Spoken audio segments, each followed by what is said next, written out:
1 रखने पर 0 आ रहा है, तो अगर 1 रखने पे 0 आ रहा है तो x माइनस 1, और 3 रखने पे 0 आ रहा है तो x माइनस 3, और पॉलिनोमियल इसलिए ऐसा लिया, और मैं k से मल्टीप्लाई कर रहा हूँ, क्यों? क्योंकि मुझे आगे लीडिंग कोफिशिएंट पता है। आप इसमें चाहो तो 1 और 3 रख के देख लो, 0 आएगा। लीस्ट है, इसका मतलब और कोई x minus alpha, x minus beta, वो जो कुछ भी आने थे वो सब नहीं है, जितना दिया वही कम है, बस उतना ही रखना है, ये होता है लिस्ट का मतलब। अब इससे px तक कैसे जाएंगे? px तक कैसे जाएंगे उससे पहले बता दूं, ये लिखा हुआ है x स्क्वायर माइनस का 4x प्लस का 3, थोड़ा क्विक मार देते हैं। अब p डैश x से px तक जा रहा हूं इंटीग्रेट करके, और मुझे लगता है इंटीग्रेशन सबको आता है, ठीक है ना? इंटीग्रेशन, आई एक्सपेक्ट कि k को कांस्टेंट, k को बाहरी है, k लीडिंग कोएफिशिएंट है, x स्क्वायर का x क्यूब बाई 3, x का x स्क्वायर बाई 2 कट करके रह गया माइनस का 2x स्क्वायर प्लस में 3x, और एक प्लस के अंदर c भी आएगा, ठीक है?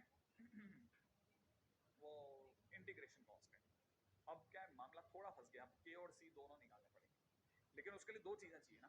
तो देखो सामने वाले ने दूसरी बात बोली, p1 अपने आप में 6 है, तो अब अगर x की जगह 1 रखोगे ना, तो x की जगह 1 रखते इधर 1 आ गया, और 1/4k/3 रह गया, प्लस का c बराबर 6, ओके। और दूसरी तरह से देखा जाए p3 हो गया 9, और 9 18, 18 माइनस 18 0, प्लस c बराबर 2, माने c की वैल्यू 2 आ गई सर, और c की वैल्यू अगर 2 आ गई तो इधर आकर के 4 हो गया, k की वैल्यू 1/3 आ गई, k की वैल्यू 3 आ रही है, एक मिनट दोबारा देख लूंगा, 4 उधर गया, 4 4 कट गया, k की वैल्यू 3 आ रही है, डन। चलो k की वैल्यू 3 आ गई, अब इससे अपने को पता चल गया k भी 3 आ गया, c की वैल्यू भी आ गई, अब k और c की वैल्यू आती, क्या चाहिए साहब दुनिया को, और ठीक है ना, p डैश x ही आ गया, p dash x is equal हो गया 3 times x minus 1 x minus 3, ठीक है, और चाहिए क्या, p डैश 0, x की जगह 0 रखते ही 3 माइनस 1 माइनस 3, क्या कहते हो, क्वेश्चन फिनिश हो गया। इतनी देर का मतलब, अभी तक के सारे क्वेश्चन में सबसे शॉर्ट क्वेश्चन, पहले वाला अगर 4 लेते तो इसने 3 मिनट 30 सेकंड ही लिए, इसका मतलब आईटी अब समझ गया कि लोग तैयारी में, ठीक है ना? क्यों? क्योंकि हम जैसे लोग जो हैं बार बार अलार्म करते रहे कि नहीं नहीं बचो भाई, अब तो पॉलिनोमियल के क्वेश्चन आ रहे हैं, थोड़ा देख के जाना प्लीज। तो बहुत सारे क्वेश्चन जो भी अवेलेबल थे, अब सब लोगों ने देखे और हुआ भी, लेकिन क्या मेंस ने इसका फायदा उठाया? क्विक वाला दिखा दूं, चलेगा? क्विक वाला दिखा दूं, एकदम फटाफट वाला? अच्छा चलो रुक के दिखाता हूं, ठीक है।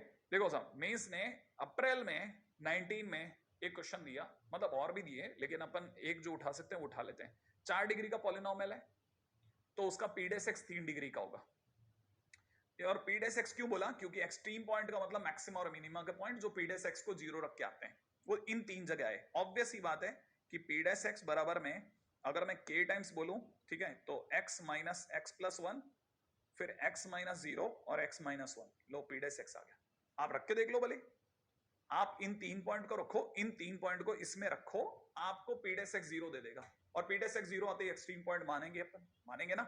अब मेरे को लगता है कि आप में से कई लोग चतुर हो गए और वो समझ गए होंगे, सर पिछले वाले क्वेश्चन जैसा ही है, ये अंदर x into x square minus 1 लिखा है सर, फिर आप इसकी भी मल्टीप्लाई कर दोगे सर, ये एक्स क्यूब माइनस एक्स हो जाएगा, फिर आप इंटीग्रेशन कर दोगे सर, ये k इंटू में x to the power 4/4 minus x square by 2 plus c बन जाएगा, बिल्कुल बनेगा। और फिर सर आगे दे रखा है एफ एक्स बराबर f0, माने आपके सामने एफ पी एक्स पड़ा ही है, पी एक्स बराबर p0, आप x की जगह 0 डाल दोगे तो आपके c वाली कोई ना कोई वैल्यू आ जाएगी, आएगी। अब कैसे आएगी वो बताता हूं, प्रॉपर तरीके से चलते हैं। सबसे पहला काम, एफ डेस एक्स ये है जो अपन ने सोचा था, k की जगह a रख दिया, ठीक है, थोड़ा सफाई से लिख लिया, इंटीग्रेशन कर लिया, इंटीग्रेशन करके ये आ गया, सही है। और यहाँ जो b है ये c का रोल निभा रहा है, माने इंटीग्रेशन कांस्टेंट है। फिर एफ एक्स बराबर f0 करा, f0 रखा तो 0 रखते b आ गया, b से b कैंसिल आउट हो गया, a बराबर 0 हो गया।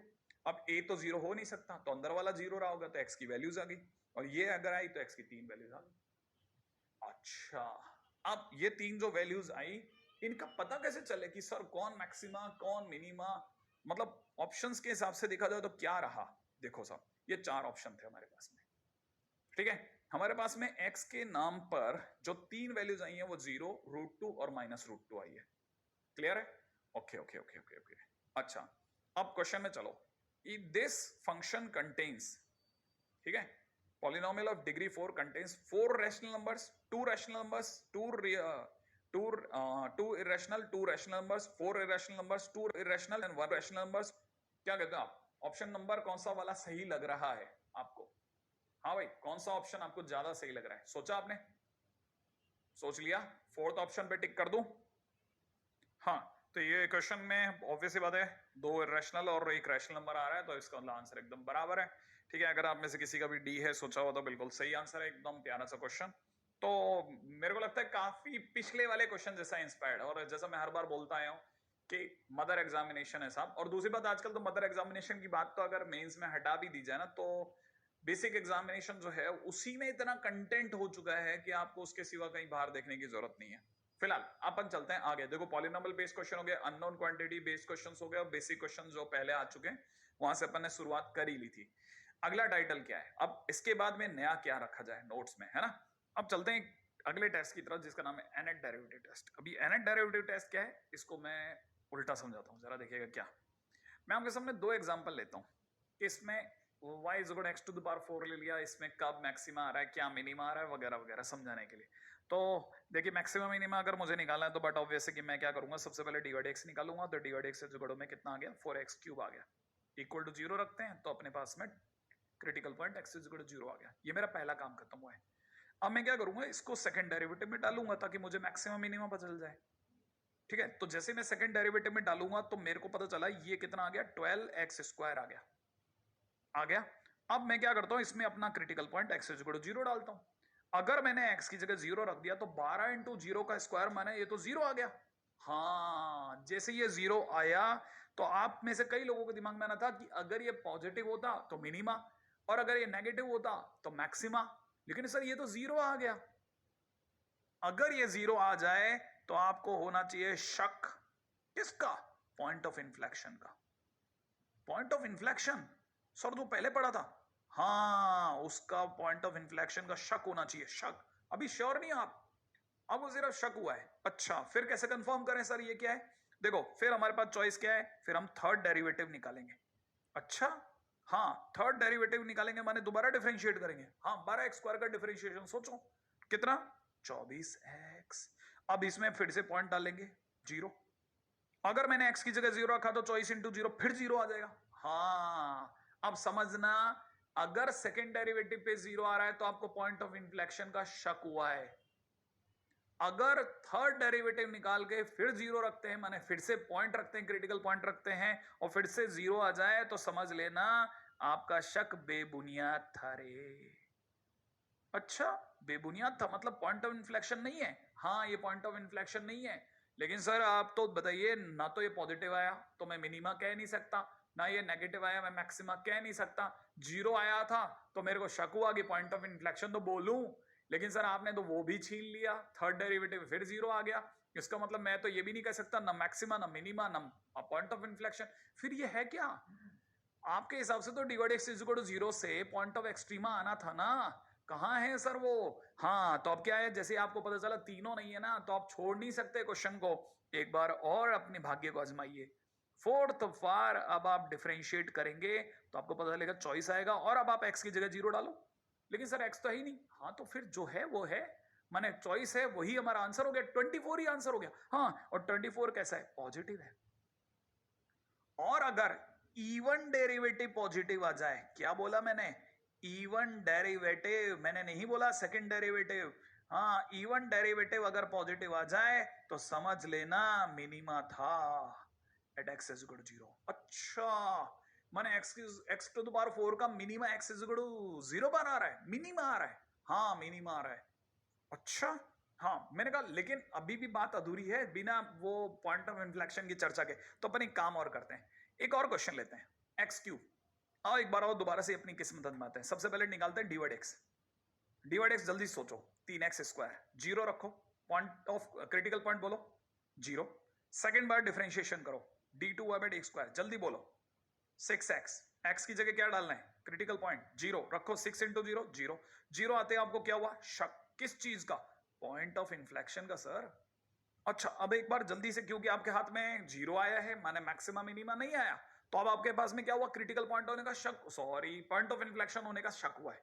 ओके, तो अब आप थर्ड डेरिवेटिव निकालो, d3y/dx³। और अगर आपको पता हो तो ये आंसर आ रहा है 6, जो कि x इज इक्वल टू 0 रखने की कहीं जगह ही नहीं है, तो 6 ही हमारे लिए फाइनल हो गया। और 6 is a positive quantity.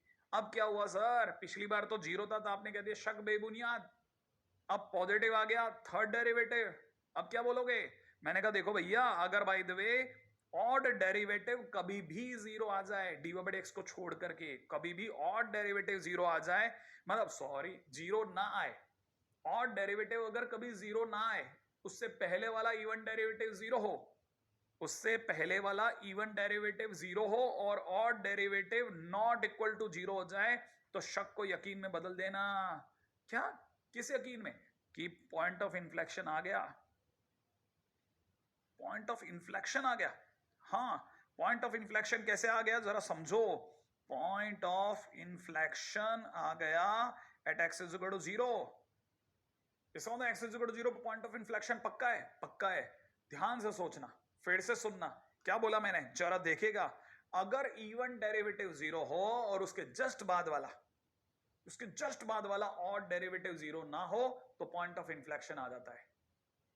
Even derivative 0 हो और उसके जस्ट बाद वाला ऑड डेरिवेटिव 0 ना हो, तो पॉइंट ऑफ इन्फ्लेक्शन आ जाता है, लिख के रख लो। और ये दो एग्जांपल बहुत काम के एग्जांपल हैं, आपके काम आएंगे। इवन डेरिवेटिव के जस्ट बाद वाला ऑड डेरिवेटिव अगर 0 ना हो, तो पॉइंट ऑफ इन्फ्लेक्शन होता है उस जगह पर। और अगर इवन डेरिवेटिव पॉजिटिव या नेगेटिव हो, तो मैक्सिमा या मिनिमा होता है, इसे भी समझ के रख लो, ठीक है। इवन डेरिवेटिव अगर पॉजिटिव या नेगेटिव हो, तो मैक्सिमा या मिनिमा हो सकता है, लेकिन इवन डेरिवेटिव अगर पॉजिटिव नेगेटिव ना होकर के 0 हो जाए और उसके जस्ट बाद वाला और डेरिवेटिव अगर नॉट इक्वल टू 0 हो, तो पॉइंट ऑफ इन्फ्लेक्शन होता है। यही एंड डेरिवेटिव टेस्ट का सार है। अब इस बात को जो अपन ने लिखा उसको जरा समझते हैं। देखिए पहली बात, देखो बिल्कुल सीधी सीधी सी कहानी है। फंक्शन अपने पास में है, अपने डिफरेंशिएट किया और अपने पास में क्रिटिकल पॉइंट ए आ गया, ऐसा मान लेते हैं, ठीक है ना। dy/x इक्वल टू 0 रख करके हम सेकंड डेरिवेटिव निकालेंगे, उसमें a डालेंगे। तीन संभावनाएं होंगी, अगर पॉजिटिव आया तो मिनिमा, नेगेटिव आया तो मैक्सिमा, और अगर बाय द 0 आ गया तो शक।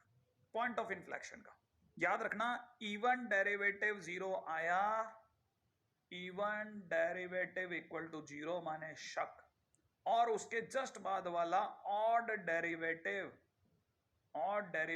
नॉट इक्वल टू 0 माने यकीन। समझ रहे हो? बिल्कुल सीधी बात। अच्छा, अगर by the way even derivative not equal to 0 आया, तो पक्की बात मैक्सिमा या मिनिमा, दैट्स इट। इससे सिवा कोई कहानी नहीं बताएंगे, लास्ट में इतनी ही कहानी है। आपका इवन डेरिवेटिव अगर 0 आया तो पॉइंट ऑफ इन्फ्लेक्शन का डाउट हुआ, आपने थर्ड डेरिवेटिव निकाला, ए डाला, दो ही बातें होंगी, या तो वो 0 आएगा या नॉट इक्वल टू 0 आएगा। अगर नॉट इक्वल टू 0 आया तो मैंने बताया इवन के जस्ट बाद वाला और डेरिवेटिव अगर नॉट इक्वल टू 0 आया तो शक यकीन में बदल जाएगा, और अगर इक्वल टू 0 आया तो कहानी अभी बाकी है। फिर आप फोर्थ डेरिवेटिव निकालोगे, सही है ना। फिर आप फोर्थ डेरिवेटिव निकालोगे, उसमें ए डालोगे, भाई फोर्थ डेरिवेटिव में ए डालोगे, फिर से आपके सामने इवन डेरिवेटिव में हमेशा तीन संभावनाएं होंगी, पॉजिटिव आया मिनिमा, नेगेटिव आया मैक्सिमा, और अगर इक्वल टू 0 आया तो शक। और ये कहानी हर बार चलती रहेगी, हर बार जब भी इवन डेरिवेटिव आया इक्वल टू 0 शक होगा, और अगर बाय द वे इवन के बाद वाला ऑड डेरिवेटिव अगर नॉट इक्वल टू 0 आया तो यकीन होगा। इवन डेरिवेटिव इक्वल टू 0 शक, even derivative equal to positive minima, even derivative equal to negative माने मैक्सिमा। खत्म बात, सारी कहानी बस यही है। आपको देख लो, अगर बाय द वे n अगर ऑड इंटीजर है तो ऑड से जस्ट पहले वाला ये कैसा रहा होगा, इवन, और इवन 0 आ रहा है। और अगर ऑड अगर नॉट इक्वल टू 0 हो जाए, ऑड अगर नॉट इक्वल टू 0 हो जाए तो समझ लेना पॉइंट ऑफ इन्फ्लेक्शन श्योर। और अगर बाय द वे एन अगर इवन हो जाए, एन अगर कल को इवन हो, तो इवन नॉट इक्वल टू 0 का सीधा मतलब है या तो मैक्सिमम में गिरेगी बॉल या मिनिमम में गिरेगी। यही पूरी कहानी का सार है। अब आप इसको चाहो जैसे समझ लो, अदरवाइज दो एग्जांपल आपको परफेक्टली समझा सकते हैं, और अपन चलते हैं अब आगे। अब अगले पॉइंट के ऊपर चलते हैं, इसके बाद में वो है em is greater than equal to gm। देखिए एक्चुअल में क्या है कि मैक्सिमम मिनिमम की बात चल रही है, तो ऑब्वियस सी बात है हर तरह के क्वेश्चंस हम लोगों को देखने को मिलेंगे। वो तमाम क्वेश्चन जिनके अंदर अगले ने मैक्सिमम मिनिमम को लेकर के जो भी बोलना होगा वो बोला होगा। मतलब ये कि आपसे मैक्सिमम और मिनिमम ही नहीं, मैक्सिमम मिनिमम जहां जहां पे भी पूरी मैथ्स में जहां पे भी यूज हो सकता है, वो सारे तरह के क्वेश्चन आपको इस चैप्टर में आकर के वापस से देखने को मिलेंगे। तो कुछ क्वेश्चन ऐसे होंगे जो कोऑर्डिनेट से बोरो किए, कुछ क्वेश्चन ऐसे होंगे जो ट्रिग्नोमेट्री से लाए गए, कुछ क्वेश्चन इधर से उधर से। माने फाइनली हमें जब ये चैप्टर फिनिश होगा तो हमारे को हर तरह की चीजें या तो रिकॉल हो चुकी होंगी या फिर हमें पता चल चुकी होंगी, है ना। तो उनमें से एक चीज जो हम लोगों ने सीक्वेंस एंड सीरीज में पढ़ी है वो है एएमजीएम। अब एएमजीएम पे भी बात कर लेते हैं। अपने को पता है AM is greater than equal to GM होता है ना। ये हम लोग अक्सर मैक्सिमम और मिनिमम वैल्यूज निकालने के लिए भी यूज करते हैं। अच्छा, हमारे क्वेश्चंस में हम कैसे ध्यान रखें कि कब एएमजीएम का यूज करना है। तो हालांकि ये कोई फाइनल लाइंस नहीं है, लेकिन फिर भी आपको पहचानने के लिए मैंने 3 पॉइंट लिख दिए हैं, ठीक है। हमको AM is greater than equal to GM का यूज कब करना है। पहला, AM is greater than equal to GM जब भी यूज हो रहा होता है तो उसमें जितने भी एलिमेंट्स यूज हो रहे होते हैं वो सब पॉजिटिव होने चाहिए। पहली बात तो, जैसे मैं अगर जिसके बारे में बात करता हूं कि अगर ए बी और फंक्शन तीनों पॉजिटिव हो, ठीक है, तो क्वेश्चन जब भी A F x plus B upon F X की फॉर्म में हो, A into F x plus B upon F X की फॉर्म में हो, हम लोगों को अक्सर A M is greater than equal to GM की याद आएगी, सही ना। अच्छा, इसके सिवा हम लोग एएमजीएम का कब यूज करते हैं, जब भी क्वेश्चन के अंदर मिनिमम ऑफ सम पूछा जाए। कहने का मतलब ये कि क्वेश्चन में सम का मिनिमम पूछा जाए। कैसा पूछा जाए वो क्वेश्चन बता देगा। आप तो अभी इतना सा नोट डाउन कर लीजिए कि मिनिमम ऑफ सम पूछा जा रहा है, तब हमारे को AM is greater than equal to GM की याद आएगी, ठीक है ना। मैं आप हालांकि ये मैंने पहले ही बोल दिया कि ये कोई पक्की लाइंस नहीं है, लेकिन एक देखते ही क्लिक कर जाए, है ना। मैंने आपको वैसे बता दिया है। ऐसे ही कभी भी प्रोडक्ट का मैक्सिमम पूछा जाए तो AM is greater than equal to GM एक चांसेस ले सकता है, ठीक है ना। अच्छा, इतना तो मुझे पक्का यकीन है कि अगर ए एफ एक्स प्लस में बी अपॉन एफ एक्स हो तो कैसे एएम निकाला जाता है ना। माने कैसे एएम निकाला जाता है, दोनों का सम डिवाइड बाई 2 करके। और जीएम कैसे निकालते हैं, दोनों का रूट ओवर निकालने के बाद में दोनों के प्रोडक्ट का रूट ओवर, है ना। तो ये अपने आप में AM is greater than equal to GM निकालने के तरीके जो भी हम लोगों को काम में आने वाले हैं वो सब, है ना। अच्छा, अब इसके बाद में नेक्स्ट अपन बात करते हैं अगले पॉइंट के ऊपर।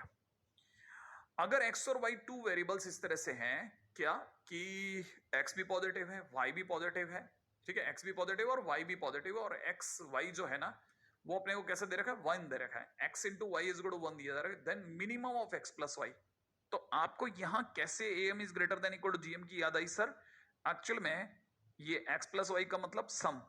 तो अब क्वेश्चन के अंदर मिनिमम ऑफ सम पूछा जा रहा है ना भाई। और अगर मिनिमम ऑफ सम पूछा जा रहा है तो मुझे AM is greater than equal to GM की याद आना एक चांस ले सकता हूं भाई मैं।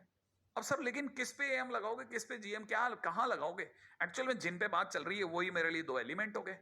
अब अगर किसी ने मुझसे AM is greater than equal to GM की बात करी तो मुझे पता है एएम का मतलब दोनों एलिमेंट्स का सम बाई 2 और जीएम का मतलब दोनों के प्रोडक्ट का रूट ओवर। और यहाँ x और y तो पॉजिटिव दे भी रखे हैं तो हमारे को वैसे भी कोई परेशानी नहीं है। तो मैं क्या करूंगा, बस x प्लस वाई बाई 2 लिख दूंगा और ये x y जो है इसकी जगह पे 1 लिख दूंगा, तो रूट ओवर 1। फाइनली मेरे लिए x plus y is greater than equal to 2 आ जाएगा। मैंने x प्लस वाई हमेशा 2 या 2 से बड़ा है, कहने का मतलब मिनिमम 2 है, अदरवाइज 2 से तो बड़ा ही है। तो minimum of x plus y is equal to 2, that's it. एकदम सिंपल लेवल का क्वेश्चन आप लोगों ने अभी देखा, ठीक है। चलो और भी देखते हैं ऐसा क्या और कैसे किस तरह का क्वेश्चन आ सकता है। फटाफट से टाइम वेस्ट करे बगैर आगे बढ़ते हैं। देखिए क्वेश्चन में अगले में दे रखा है ax plus b by x is equal to c. Question में एबीसी सारे पॉजिटिव कांस्टेंट दे रखे हैं और x के लिए भी बता दिया वही पॉजिटिव है, और फिर 4 ऑप्शन लगा दिए जिसमें हमें a और b का प्रोडक्ट आता दिख रहा है। अब यहां पर सर आप क्या चॉइस लोगे, कौन है आखिरकार अब आपके लिए एलिमेंट्स। तो देखिए अब मैं पहला एलिमेंट ax को और दूसरा एलिमेंट b बाई एक्स को मान रहा हूं, ठीक है ना। तो अपन लगाते हैं am is greater than equal to gm। देखो am का मतलब दोनों का सम डिवाइड बाई 2, gm का मतलब दोनों का रूट ओवर में प्रोडक्ट। ऐसे तो करना है, एक्स एक्स कट जाएगा। अच्छा, ये जो कुछ भी लिखा है ये मेरे लिए c है, क्वेश्चन में दे रखा है जैसा, तो मैं यहाँ c बाई 2 लिख देता हूं और यह मेरे लिए अंडर रूट में ab लिख देता हूं। अब क्या करना है, मुझे तो ए बी दे रखा है सारे ऑप्शन में, रूट ओवर ए बी नहीं दे रखा, तो मैं स्क्वायरिंग कर देता हूं। स्क्वायरिंग करूंगा तो यहाँ ए बी रह जाएगा और यहाँ सी स्क्वायर बाई 4 हो जाएगा। तो मतलब a b is less than equal to c square by 4। माने कौन सा ऑप्शन दिख रहा है मुझे, डी ऑप्शन। एकदम बहुत आसान, बहुत आसान। जैसे ही मैं आपको बताना चालू करूंगा आपको लगेगा अरे क्या, ये तो बहुत बहुत सिंपल लेवल के क्वेश्चंस होते हैं। हाँ, तो अगर बाय द वे इसमें आंसर देखा तो हमारा आंसर कौन सा, D option is the right option, ठीक है। अच्छा, अगले क्वेश्चन में बढ़ते हैं, है ना। अगला क्वेश्चन देखिएगा। अगले क्वेश्चन में दे रखा है A square X to the power 4 B square Y to the power 4 then minimum of maximum of x into Y. Product का मैक्सिमम है ना भाई, मैक्सिमम ऑफ प्रोडक्ट। पिछली बार भी मैक्सिमम प्रोडक्ट ही पूछा जा रहा था। चलो इसके बारे में, तो इसका मतलब मेरे दिमाग में AM is greater than equal to GM आना चाहिए ना भाई, तो मैं तो AM is greater than equal to GM की तैयारी रखता हूं। लेकिन सर कौन से एलिमेंट पे AM GM लगाओगे भाई, ये दो एलिमेंट पे ही दिमाग कह रहा है, किन दोनों पे लगाओ भाई, तो मैंने इन दोनों पे AM लगाया। AM का मतलब दोनों का सम बाई 2, और GM का मतलब दोनों का प्रोडक्ट का रूट ओवर। तो दोनों का प्रोडक्ट कितना होगा, A square B square x की power 4 y to the power 4 का रूट ओवर। अच्छा ये मुझे पता है, ये अच्छे से पता है मुझे कि अपने हमें c टू द पावर 6 दे रखा है, तो c to the power 6 by 2 is, और ये दोनों बाहर आ जाएंगे a b x square y square. लेकिन सर आपको तो एक्स वाई चाहिए ना, आप इधर कहां जा रहे हो। मैंने कहा जा रहे हैं धीरे धीरे, आप में से कोई बुरा ना माने तो x square y square is less than equal to c to the power 6 upon 2ab, ऐसा लिख दूं। हाँ सर ये लिखा जा सकता है। और फिर एक्स वाई के टाइम पे अपन रूट ओवर ले लेते हैं, ठीक है ना। तो अगर मैं रूट ओवर ले लूंगा तो यहां हो जाएगा c क्यूब और यहां हो जाएगा रूट ओवर 2ab, सही है। अच्छा यहां पे क्वेश्चन में साथ में दिया होगा कि a b c सब जो कुछ भी है वो सब पॉजिटिव है, ठीक है, अपन ने नहीं लिया लेकिन क्वेश्चन के अंदर दिया होगा, ठीक है। तो ये भी अपने आप में बन गया भाई, कितना आसान सा बात है, कितना सिंपल सिंपल क्वेश्चन चल रहे हैं फटाफट। ये सब क्वेश्चन है ना आपको कहीं ना कहीं आपकी बुक्स वगैरह में इधर उधर देखने को मिलते ही रहते हैं, ठीक है ना। और मतलब ऐसा नहीं है कि सिर्फ इसी में AM GM काम आ सकता है, इस तरह के क्वेश्चंस और भी हो सकते हैं। जैसे मैंने कहा टिग्नोमेट्री में अचानक उठ के आ सकता है क्वेश्चन, ठीक है ना। और टिग्नोमेट्री से कैसे हम बोरो करेंगे, है ना, कहाँ, देखिए जैसे क्वेश्चन में दे दिया AB अपने आप में पॉजिटिव कांस्टेंट है और X अपने आप में फर्स्ट क्वाड्रेंट में है, तो fx इज इक्वल टू में a tan x plus b cot x का मिनिमम बताइए, ठीक है ना। ओके तो हमारे को ये पता है कि ये लिखा हुआ है a tan x प्लस में b अपॉन tan x, और इसको देखते ही मुझे अपने आप में याद आ गई किसकी, इसके अंदर फॉर्म लग रही है a f x प्लस में b अपॉन एफ एक्स, जैसा मैंने बताया था। और मैंने कहा था कि जब भी ऐसी फॉर्म होगी तो मैं AM is greater than equal to GM का यूज कर सकता हूँ। तो आ जाओ करते हैं, याद है ना, एक एलिमेंट ये रहा, एक एलिमेंट ये रहा, अपन लिखते हैं AM greater than equal to GM, और AM यहाँ लिखते थे a tan x प्लस में b अपॉन tan x और डिवाइड बाई 2, क्या कहते हो। और GM के टाइम पे दोनों का प्रोडक्ट का रूट ओवर है a tan x इंटू में b अपॉन tan x, और अब क्या करेंगे tan x से tan x उड़ा देते हैं। फाइनली अगर देखा जाए तो ये हमारा fx है, और ये जो 2 है उसको उधर भेज देते हैं, तो 2 रूट ab, माने हमारे लिए fx बोले तो ये क्या है a tan x प्लस में b cot x।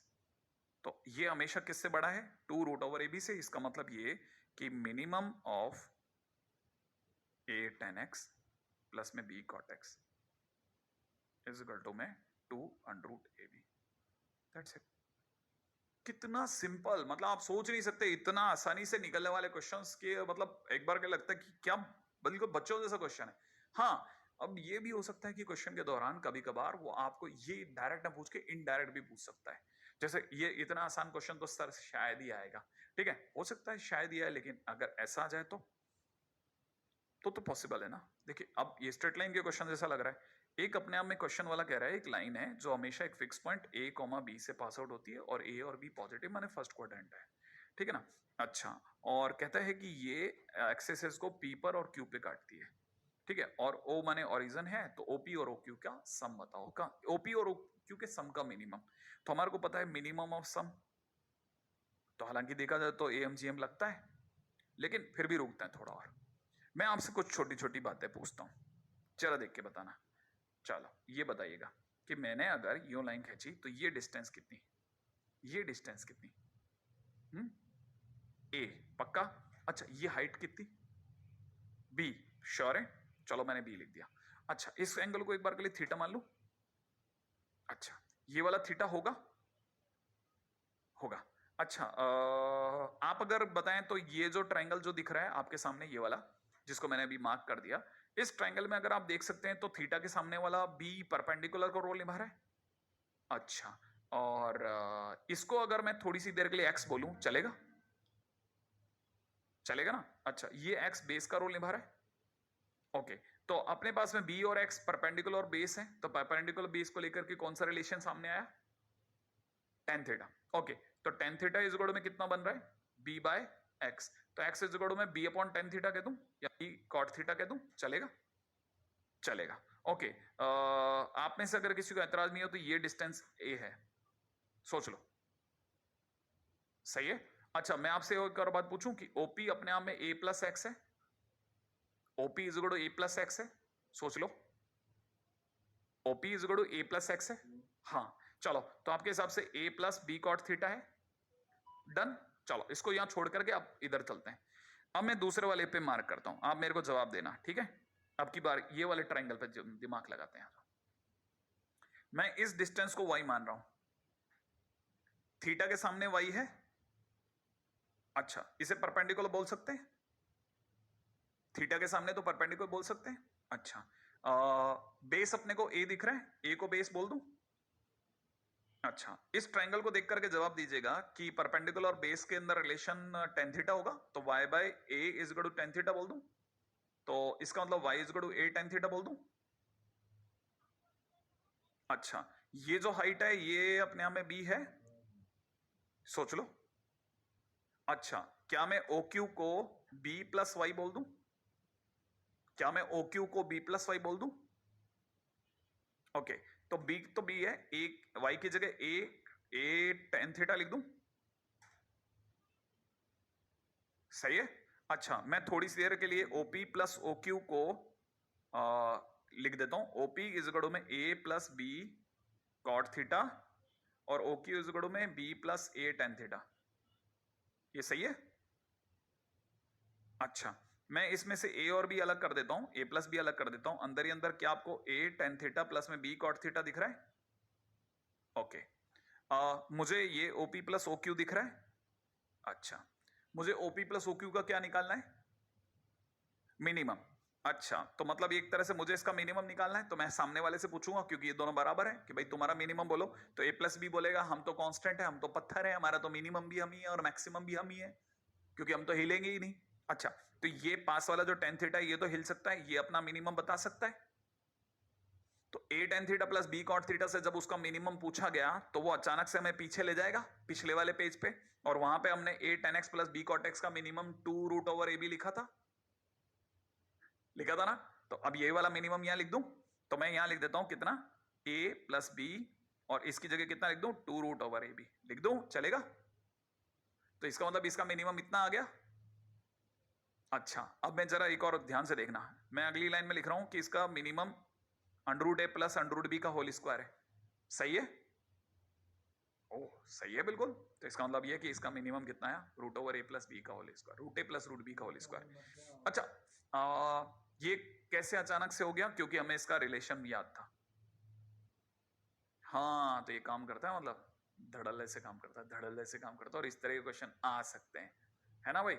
अच्छा, चलो एक और खटाखट वाला अगला जो क्वेश्चन होगा 30 सेकंड में खत्म कर देते हैं, अपन टारगेट 30 सेकंड लेके चलेंगे। पहले आप इसे कॉपी कर लो, ठीक है ना, क्यों, क्योंकि जब आप ये कॉपी करोगे तो बहुत काम की चीजें आगे भी निकलेंगी अपने पास में। तो अब अपने को एक तरह से एक AMGM से एक फायदा हो गया, टिग्नोमेट्री वाला। चलो नेक्स्ट पे चलो, अगला देखो, अगले क्वेश्चन में इसका मिनिमम मांग रहा है। अच्छा, क्या आपको पता है सेक और cosec, sec theta and cosec theta are reciprocal to each other और नॉट, बताओ सोचो, क्या अपने आप में सेक थीटा और कॉसेक थीटा एक दूसरे के रेसिप्रोकल है सेक थीटा कॉसेक थीटा एक दूसरे का रेसिप्रोकल है। नो सर, ओके, क्यों, क्यों एक दूसरे का रेसिप्रोकल नहीं है, क्योंकि सेक और सेक किसका रेसिप्रोकल है, कॉस का, तो कॉस तो नहीं है ना, तो अगर ये दूसरे का रेसिप्रोकल नहीं है तो a F x plus B upon F x वाली फॉर्म नहीं लग सकती, माने AMGM नॉट अप्लाइड, ठीक है ना, is not reciprocal to, not reciprocal, not लिख दूं, not reciprocal to each other. इसका मतलब ये है कि AM greater than equal to GM not applicable, ये भी लिख देते हैं। अच्छा, ये क्योंकि एप्लीकेबल है ही नहीं, अब क्या करोगे, हाँ, अगर एप्लीकेबल नहीं है तो अपने को ऐसा कोई दर्द वाली बात नहीं है, मैं आपके सामने इसे लिख लेता हूं, a square 1 plus tan square theta, सोचो सेक स्क्वायर को, इसे लिख लेता हूं b square 1 plus cot square theta. अब आप में से कई लोगों को स्माइल आ गई होगी, अचानक से a square plus b square आता दिख रहा है और प्लस में जाता हुआ दिख रहा है a स्क्वायर, है ना, tan स्क्वायर थीटा प्लस में b square cot square theta. क्या ये दोनों एक दूसरे का रेसिप्रोकल है? क्या आप में से कोई सोच सकता है कि अगर बाय द वे किसी ने फंक्शन का मिनिमम पूछ लिया, तो आपको पता है जैसे आप इसकी तरफ मिनिमम बोलोगे तो ये तो कहेगा मैं तो पत्थर हूं भाई, मेरा मैक्सिमम भी मैं ही और मिनिमम भी मैं ही, लिख दूं। लेकिन आप में से कोई अगर ध्यान से देखे तो इसका मिनिमम सोचो, पिछले वाले में जब tan और cot थे तो मिनिमम 2 रूट ए भी था, अब की बार 2 रूट ए की जगह ए स्क्वायर और बी की जगह बी स्क्वायर, सही है। तो फाइनली अगर आप गलत ना समझे तो ए प्लस बी का whole square, that's it. But इसके लिए यहां पर हमारी वाली कहानी के अंदर ये बात पक्की है कि ए स्क्वायर और बी स्क्वायर, ये स्टोरी पकड़ में आ गई ना, आई मीन टू से क्लिक कर जाएगा आपको ये वाली बात कि हाँ इसका मिनिमम तो सोचा जा सकता है। अच्छा, लेकिन सर ने आपने सर इसमें यूज तो उसी का ही करा ना। मैंने कहा हाँ यूज तो मैंने वही करा, लेकिन मैं आपको यहाँ पे ये भी क्लियर कर दूं कि मैंने M greater than equal to GM से जो रिजल्ट आया था उसी का यूज करा है, M greater than equal to GM नहीं लगाया। आगे बढ़ते हैं जल्दी से, ठीक है। अब क्वेश्चन में कौन है, A sec X plus B cosec X, लेकिन सर यहाँ पे भी तो एम जीएम नहीं लगेगा, फिर क्या करें। हाँ, अगर मान लो केस आ गया तो तकलीफ की बात नहीं है, ठीक है, ऐसा आराम से चलेंगे। एफ डेस एक्स निकालो, ए सेक एक्स का A sec X tan X, cosec X का B cosec X cot X equal to 0 कर दो आप, राइट है। अच्छा, फिर क्या करो, टर्निंग पॉइंट निकालो। कैसे, ये लिखा हुआ है A sec X tan X है ना, तो ये लिखा हुआ है A sine X upon cos square X is equal to में सामने से लिखा है बी कॉस एक्स अपॉन में साइन स्क्वायर एक्स। सोचो, बड़े ध्यान से सोचते चलो, सही है। अच्छा, और अच्छे से सोचते हैं, क्या आप में से कोई सोच सकता है ये साइन क्यूब एक्स अपॉन में cos cube x is equal to में बी बाई ए लिखा है, सही है। और ध्यान से सोचो, क्या आपको लगता है ये 10x का cube is equal to B by ए लिखा है। ओके, और अच्छे से सोचें तो आप मेरे को बता सकते हैं 10x इज इक्वल टू में कितना, cube root of B by A, चलेगा। इसका मतलब x इज इक्वल टू में tan इनवर्स, ठीक है ना, b बाई ए का क्यूब रूट, डन। ये हमारे लिए टर्निंग पॉइंट आया।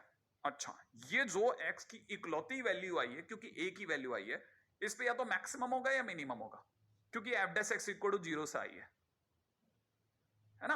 अच्छा, अब कैसे पता करें क्या है ये, तो देखो साहब, अब अगर बाय द वे देखा जाए तो अगर मैं सिंगल पॉइंट के हिसाब से भी देखूंगा ना तब भी मेरा काम बन जाएगा, ठीक है ना, और सोचूंगा तब भी मेरा काम बन जाएगा। मुझे पता है मेरे पास में a की वैल्यू आई है x की, वो है tan इनवर्स b बाई ए की पावर 1/3 क्यूब रूट ऑफ। अच्छा, मुझे पता है ये अगर सिंगल वैल्यू तो इधर प्लस और इधर माइनस होगा, तो माइनस से प्लस में जाते टाइम पे फायदा हो रहा है, लेकिन इसका मतलब मिनिमम बोलेगा, ठीक है ना। अच्छा, और दूसरा तरीका क्या है, दूसरा तरीका ये है कि ये फंक्शन अपने आप में सेक एक्स है और कॉसेक एक्स है, और दोनों में ही x अगर मैक्सिमम जाके देखा जाए तो इनफाइनाइट होता है।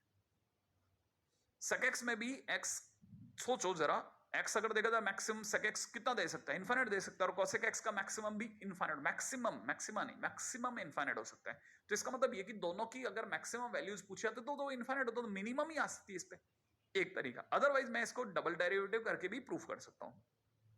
तो फिलहाल अपन अपना समय बचाते हैं, हमें तो मिनिमम वैल्यू से मतलब है। तो मिनिमम वैल्यू के लिए क्या करेंगे, फॉर मिनिमम वैल्यू, ठीक है ना, के लिए हम फंक्शन में क्या पुट कर देते हैं, यही वाली वैल्यू रख देते हैं, कितना, x की जगह पर tan inverse b by a की पावर 1/3। सौ गजब करने वाला है। हाँ, आराम से करेंगे, लेकिन है ना, इतना भी जल्दी नहीं है। आपको पता होना चाहिए कैसे मैं sec x को कैसे देख रहा हूं। मेरी आंखों ने sec x को ऐसे देखा, देखो, a अंडर रूट में 1 plus tan square x, b under root में 1 प्लस cot स्क्वायर एक्स। सोचो, cot स्क्वायर एक्स, देखो दिखा, आपको दिखा, आपको ध्यान से देखो, दिखा। अब मैं आपके सामने tan स्क्वायर एक्स अलग करता हूं। आपके लिए 10x अगर इससे देखोगे तो जल्दी पकड़ में आएगा। 10x आपके लिए b बाई ए की पावर 1/3 है, तो tan स्क्वायर एक्स आपके लिए b बाई ए की पावर 2/3 होना चाहिए मेरे हिसाब से। 10x अगर b बाई ए की पावर 1/3 तो tan स्क्वायर एक्स इतना होगा b बाई ए की पावर 2/3। तो मैं आपके लिए भर देता हूं, a अंडर रूट में 1 प्लस b बाई ए की पावर 2/3, ठीक है, और यहां भर देते हैं b अंडर रूट में 1 प्लस इसका उल्टा करके लिख देते हैं a की पावर 2/3 अपॉन में b की पावर 2/3। आई एक्सपेक्ट कि आपको पकड़ में आ गया। एलसीएम के जानकार सभी लोग बढ़िया देख रहे हैं, ठीक है, और उनको अचानक से एलसीएम और कटने पिटने के बाद a की पावर 2/3, a की पावर 2/3 प्लस b की पावर 2/3 की फील आ रही है, और यहां पे भी b की पावर 2/3 अंडर रूट के अंदर a की पावर 2/3 प्लस में b की पावर 2/3 की फील आ रही है। आई एक्सपेक्ट कि ये वाली बात थोड़ी थोड़ी आपको क्लिक कर रही है। और आपको पता है अंडर रूट को कह दो बाहर आ जाए, अंडर रूट अगर बाहर भी आ गया तो मैं इसके बाद का हिस्सा मैं ऊपर लिख रहा हूं, राइट है। एक ध्यान से देखिएगा, अंडररूट में a की पावर 2/3 बाहर आया, b की पावर 2/3 बाहर आया, और अंदर छोड़ के आया a की पावर 2/3 प्लस b की पावर 2/3। और a की पावर 2/3 की ये जो बाहर आई हुई अंडररूट की वैल्यू है, इसका मतलब हो गया पावर हाफ, और इसकी पावर 1, बेस सेम है, तो पावर हो गई कितनी, 3/2। इसका मतलब ये कि मिनिमम लिख देता हूं a to the power 2/3 plus में b की पावर 2/3 की पावर 3/2। ये गजब चीज है, ये अपने आप में इसकी मिनिमम वैल्यू है। तो हमको ये याद रखना है as a result, a sec x plus b cosec x का मिनिमम इस गड़ो में इतना होता है। ये आप याद रखना, ये बहुत अच्छा क्वेश्चन है, और इस पे बहुत सिंपल, ये क्वेश्चन खुद नहीं काम का है, इस पे बनने वाले क्वेश्चन बहुत काम के हैं, इस पे बनने वाले क्वेश्चन वाकई बहुत काम के हैं, लिटरली बहुत काम के हैं। आपको मजा आ जाएगा, ऐसे वाले क्वेश्चन होते हैं इसके, ठीक है ना। आईआईटी कितनी ही बार इसका इनडायरेक्ट यूज करवा चुका है, इनडायरेक्ट यूज, है ना। और यहाँ क्वेश्चन फिनिश हुआ, और मैं भी चलूंगा। अब मैंने आपका बहुत अच्छा वाला समय ले लिया है ना, और मुझे पूरा यकीन है कि मैं जिस तरह से क्वेश्चन, हर क्वेश्चन पे आईआईटी के क्वेश्चन इधर से उधर से जिस तरह कंसेप्ट जुगाड़ करके आपके सामने लगा रहा हूँ, नोट्स बनाने की कोशिश कर रहा हूँ, ये सारी चीजें आप अपने नोट्स में उतारेंगे भी, ठीक है ना। और मैं इसलिए बिल्कुल सीधा चलने की कोशिश कर रहा हूँ, क्योंकि सीधे चलने में मंजिलें थोड़ी लंबी दिखती हैं, लेकिन परफेक्ट मिलती हैं, ठीक है। तो फिलहाल माता पिता का खूब सम्मान करना है, उनसे खूब सम्मान भी पाना है, भाई बहनों से तो खैर नोकझोंक चलती रहती है, मित्रों से प्रेम बना के रखना है, हिंसा से दूर रहना है, मास्क जरूर पहनना है। जय हिंद।